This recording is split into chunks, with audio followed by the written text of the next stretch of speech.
पाकिस्तान तहरीके इंसाफ के लिए आज का दिन बड़ी अहमियत का हामिल है। जस्टिस तारिक मसूद और अतर मिनल्ला ने चेयरमैन पाकिस्तान तहरीके इंसाफ इमरान खान की जमानत मंजूर कर ली है। साइफर केस में आज की सबसे बड़ी डेवलपमेंट चेयरमैन पाकिस्तान तहरीके इंसाफ, मैं चेयरमैन इसलिए कहता हूँ क्योंकि पार्टी की तरफ से ये मौक़िफ़ अपनाया गया है कि इमरान खान ताहयात बानी चेयरमैन रहेंगे। तो इमरान खान के साइफर केस में और इमरान खान साहब के साथ एक खुशखबरी और भी है, और वो है शाह महमूद कुरैशी साहब जो कि आप वाइस चेयरमैन हैं, उनकी भी ज़मानत मंजूर हो गई है। तो क्या इमरान खान और शाह महमूद कुरैशी बाहर आएंगे और इलेक्शन कैंपेन को लीड करेंगे या फिर अभी जेल में रहना बाकी है? आज जजेस ने जो रिमार्क्स दिए उसके बाद ना सिर्फ इमरान खान की ज़मानत मंजूर हुई है बल्कि पूरे का पूरा जो साइफर केस है उसको जस्टिस तारिक मसूद और जस्टिस अतर मिनल्ला ने उसको समझ लेके ख़त्म ही करके रख दिया है।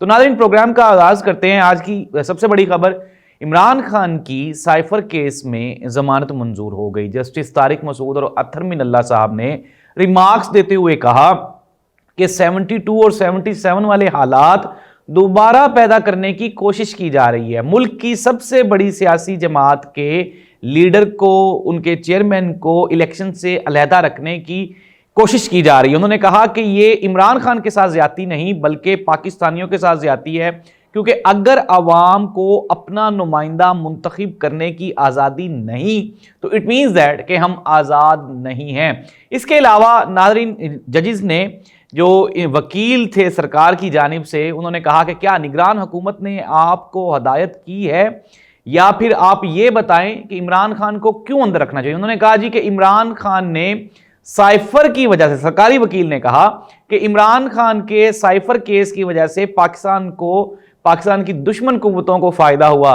जज साहिबान ने पूछा कि क्या फायदा हुआ। उन्होंने कहा कि अमेरिका के साथ हमारे रिलेशन खराब हुए और भारत ने इसको हेडलाइन के तौर पे चलाया, जिस पे जस्टिस अतर मिनल्ला मुस्कुरा दिए और उन्होंने कहा कि भाई हमने आपसे पूछा है कि दुश्मन ममालिक को फायदा क्या हुआ। इसके साथ साथ जस्टिस अतर मिनल्ला ने रिमार्क्स देते हुए कहा कि वजीर आजम को जो साइफर दिया जाता है उसमें तो सीक्रेट कोड होता ही नहीं है, बल्कि वो तो ट्रांसलेशन के बाद दिया जाता है। तो इस तरह से ये जो साइफर का केस आप चला रहे हैं इमरान खान पर, ये तो बनता ही नहीं है। तो नाज़रीन, आज का दिन एक मर्तबा फिर इमरान खान के लिए, पीटीआई के लिए तो अभी तक मैं आपको बताता हूं कि अभी तक कोई नरमी नहीं है, अभी तो बड़ी सख्ती बाकी है। लेकिन चेयरमैन पाकिस्तान तहरीके इंसाफ के लिए आज वाकई इंसाफ और फतेह का दिन था। नाज़रीन, ये वही इमरान खान है जिसको सादिक और अमीन करार दिया पहली अदालतों ने, और आज उसको हमारी जो सबसे बड़ी अदालत है सुप्रीम कोर्ट ऑफ पाकिस्तान, उसने मासूम भी करार दे दिया। नाज़रीन, इसकी एक वजह यह भी है कि आजकल हमारे चीफ जस्टिस ऑफ पाकिस्तान जो काजी फाइज़ साहब हैं वो छुट्टी पे हैं।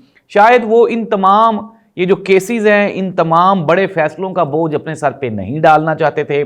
कई लोगों को वो नाराज नहीं करना चाहते थे, इसलिए उन्होंने बेहतर यही समझा कि वो छुट्टी लेके मुल्क से बाहर चले जाएं और मुल्क का ये जो सियासी महाज गर्मा गर्मी की अरूज पे पहुंच चुका है, इससे वो बाहर निकल जाएं।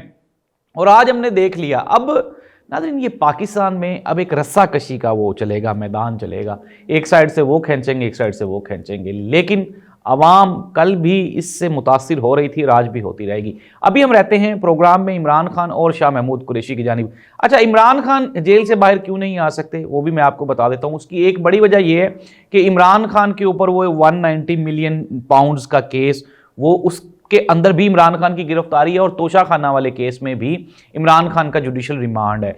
फिर उसके बाद जेल ट्रायल हो रहा है चूंकि साइफर केस का।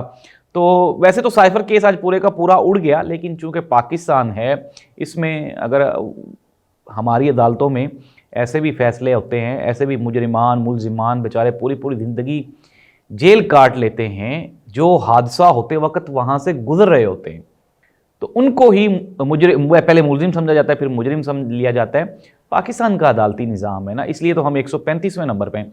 इमरान खान जेल से बाहर नहीं आएंगे क्योंकि उनके ऊपर अभी मजीद बहुत से केसेस हैं। अलबत्ता शाह महमूद कुरैशी साहब बाहर आ सकते हैं और ये पाकिस्तान तहरीके इंसाफ के लिए एक बड़ी एक टर्निंग पॉइंट होगा, एक बड़ी चैलेंजिंग सिचुएशन हो जाएगी दूसरी जमातों के लिए।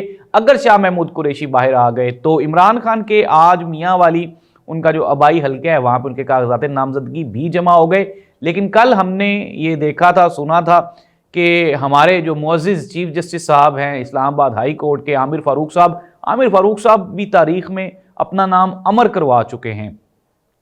एक बंदे ने कल ट्वीट किया हुआ था, उसने कहा कि यार ये ना, जब पीटीआई के कोई मेंबर हैं तो उनकी 5 बेटियां हैं, तो उनको ये धमकी दी गई कि अगर आपने इमरान खान का साथ ना छोड़ा तो आपकी 5 बेटियों को हम उठा लेंगे। रऊफ़ क्लासा साहब ने गालबन ये किया, ट्वीट किया, और उन्होंने कहा यार मुझे ना हैरत होती है कि वो बंदा जो एक मासूम शहरी, एक मासूम पाकिस्तानी की 5 बेटियों को धमकी दे के जाता है, तो वो किस हौसले और हिम्मत से जाके अपने बच्चों को गले लगाता होगा। मेरी भी समझ से ये वाकई बालातर है और रऊफ़ क्लासा साहब ने बिल्कुल दुरुस्त कहा। तो नाज़रीन, अभी तक तो पाकिस्तान तहरीक-ए-इंसाफ के साथ ऐसा ही हो रहा है। कई जो पाकिस्तान तहरीक-ए-इंसाफ के उम्मीदवारान, ओहदेदारान हैं, उनकी फैमिलियों को उठा लिया गया है, उनकी बीवियों को तंग किया गया, उनके बच्चों को उठा लिया गया, और फिर एट द एंड हम लोग अभी ये देख रहे हैं कि जब ये कागज़ात नामज़दगी जमा हो रहे हैं तो उसमें भी कितनी रुकावटें उनके लिए डाली जा रही हैं। चौधरी परवेज़ इलाही साहब की मिसिज़ जब कागज़ात नामज़दगी जमा करवाने के लिए गई तो उन्होंने अंदर से लॉक कर लिया है और उनको अंदर जाने की इजाज़त नहीं दी गई। शाह महमूद कुरैशी साहब के फ़ाइल कागज़ात जो थे वो कोई लेके दौड़ गया। आजकल ये भी एक बड़ा ट्रेंड चला हुआ है। लेकिन इस सब के बावजूद आप अंदाज़ा लगाएं और सोचें उस दिन के बारे में जिस दिन 8 फरवरी का इलेक्शन का ऐलान होगा और इमरान खान सबसे ज़्यादा सीटें जीत जाएगा।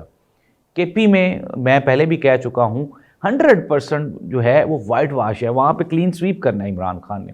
वहाँ पे तो बंदा ही कोई नहीं है, उसके मुकाबले की जमात ही कोई नहीं है। पंजाब में सबसे बड़े अभी रिसेंटली जो सबसे आखिरी इलेक्शंस हुए हैं, मैं उसका हवाला बार बार इसलिए देता हूँ कि वो इलेक्शंस थे जिसमें 18 में से 20 में से 18 सीटें पाकिस्तान तहरीक-ए-इंसाफ जीत गई थी, पंजाब के ज़िमनी इंतखाबात जो आखिरी हुए थे। तो इमरान खान की पोजीशन तो अब 2 साल पहले और अब 2 साल बाद, ये तो अरूज है इमरान खान का। और अगर फॉर एग्जांपल एक मरतबा हम मान भी लें कि जी इमरान खान इलेक्शन हार गया और आप उसको हराने में कामयाब हो गए, ये वही इमरान खान है जिसने 4 हलकों पर वज़ीर आज़म नवाज शरीफ साहब की ना सिर्फ हुकूमत ख़त्म करवाई थी, बल्कि उसके बाद हमने देखा था कि नवाज शरीफ साहब कैसे कैसी मुश्किलात में फंसे रहे थे। तो ये वो इमरान खान है जो 4 हलकों के मामलात को लेकर जिसने मुल्क नहीं चलने दिया। तो भाई आप किस तरह से इस तरह से वन साइडेड इलेक्शंस उनको अरेंज करवाएंगे, अरेंज करवाने के बाद इमरान खान को आप एक साइड पे कर देंगे, और वो इमरान खान जो कि गुज़श्ता 4 महीने से बड़ा खुश होकर जेल काट रहा है, क्या वो अपनी इन जेल के दिनों का हिसाब नहीं आपसे मांगेगा? बिल्कुल मांगेगा। तो ऐसी सूरत हाल में मेरा नहीं ख्याल कि ये कोई हौसला अफजा सूरत हाल है। पाकिस्तान की मौजूदा ब्यूरोक्रेसी, पाकिस्तान की मौजूदा निगरान हुकूमतों के ओहदेदारान, पाकिस्तान के ताकतवर लोग जो इस वक्त पाकिस्तान ये जो 2023-24 की तारीख लिखी जा रही है ना, ये बिल्कुल बच्चे वैसे ही याद रखेंगे जैसे 72 की। लेकिन हमारे एक दोस्त हैं, उन्होंने तो खैर बहुत बड़ा ट्वीट कर दिया, या मैं उनका नाम नहीं लेता, लेकिन उन्होंने कहा कि बांग्लादेश पार्ट 2 चल रहा है और वो जो 1,60,000 पतलूनें वहाँ पे उतरी थी तो वो दोबारा शायद कोई रिपीट होने जा रहा है। तो मैं तो इस चीज़ के हक़ में नहीं हूँ और ना ही मैं इस तरह की कोई बात करता, लेकिन अफसोसनाक सूरत हाल है, इंतहाई अफसोसनाक सूरत हाल कि पाकिस्तान की सबसे मकबूल सियासी जमात को आप एक साइड पे लगा के और कोशिश करने जा रहे हैं कि मुल्क में इलेक्शन करवा लिए जाएँ। पाकिस्तान तहरीक-ए-इंसाफ की जानिब से अच्छा मौक़िफ़ अपनाया गया। उन्होंने कहा कि अगर इस तरह से धांधली ज़दा इलेक्शन होंगे तो IMF और दूसरे जो इंटरनेशनल इदारे हैं वहाँ पे हमारी साख मुतासिर होगी और पाकिस्तान की इकॉनमी को नुकसान होगा, जिसका एट द एंड अवाम को नुकसान उठाना पड़ेगा। पाकिस्तान में गुज़श्ता 2 सालों में हालात आपके सामने हैं जो कि बुरे हालात हम देख रहे हैं। महंगाई, बेरोज़गारी, मुफलसी और बदअमनी ये मज़ीद अरूज पे जाएगी, ये आगे कोई बेहतर नहीं होने वाली। इमरान खान को आप कैसे रोक सकते हैं? आपके हालात ही नहीं है। मियां नवाज शरीफ साहब एक चला हुआ कारतूस हैं, उसको बंदूक में डाल के आप बंदूक को ही ख़राब करने की कोशिश कर रहे हैं, वरना वो चलने वाले नहीं हैं। जितना अगर उन्होंने चलना होता, मुझे एक चीज़ की समझ नहीं आ रही कि गुज़श्ता ये जो सबसे रिसेंट गवर्नमेंट थी, हुकूमत थी, वो नून लीग की थी, जिसमें महंगाई, बेरोज़गारी, बदअमनी, मुफलसी जो कि अरूज पे थी। पाकिस्तान की तारीख की बदतरीन, करप्ट तरीन और नाकारा तरीन गवर्नमेंट अभी रिसेंटली वो नून लीग की थी। उसको कैसे डिफेंड कर लेंगे आप? लोगों के ज़हनों में से कैसे निकालेंगे? नून लीग का टिकट कोई भी इलेक्टेबल नहीं लेना चाहता, कोई भी नहीं लेना चाहता, क्योंकि उसे पता है कि अगर 8 फरवरी को आवाम निकल आई तो मैं तो मारा जाऊंगा। ऐसे हलके जहां पे बिल्कुल डेड इलेक्टेबल्स हैं, उनके भी कागजात नामजदगी नहीं जमा होने दिए जा रहे। अगर आप इतने ही मकबूल और कबूल हो चुके हैं तो आप पीटीआई को थोड़ा सा मौका दे के देखें और फिर आप देखें कि अवाम आपका क्या हशर करती है। नाज़रीन, 2024 के इलेक्शन पाकिस्तान में एक टर्निंग पॉइंट साबित होगा, क्योंकि इसमें कहा यही जा रहा है कि अगर 30% से ज़्यादा टर्न आउट हो गया तो इमरान खान को कोई भी ताकत वज़ीर-ए-आज़म बनने से नहीं रोक सकेगी। चेयरमैन पाकिस्तान तहरीक-ए-इंसाफ की साइफर केस में ज़मानत, लेकिन इसके साथ साथ तोशाखाना और दूसरे केसेस में चूँकि इमरान खान जुडिशल हैं, रिमांड पे हैं, तो वो रिहा तो नहीं होंगे। अलबत्ता आज पाकिस्तान तहरीक-ए-इंसाफ के लिए वाकई एक फ़तह का दिन है, क्योंकि इमरान खान को सादिक और अमीन के बाद आज अदालतों ने मासूम भी डिक्लेयर कर दिया। अल्लाह इस मुल्क का हामी और नासिर हो। अल्लाह हाफ़िज़।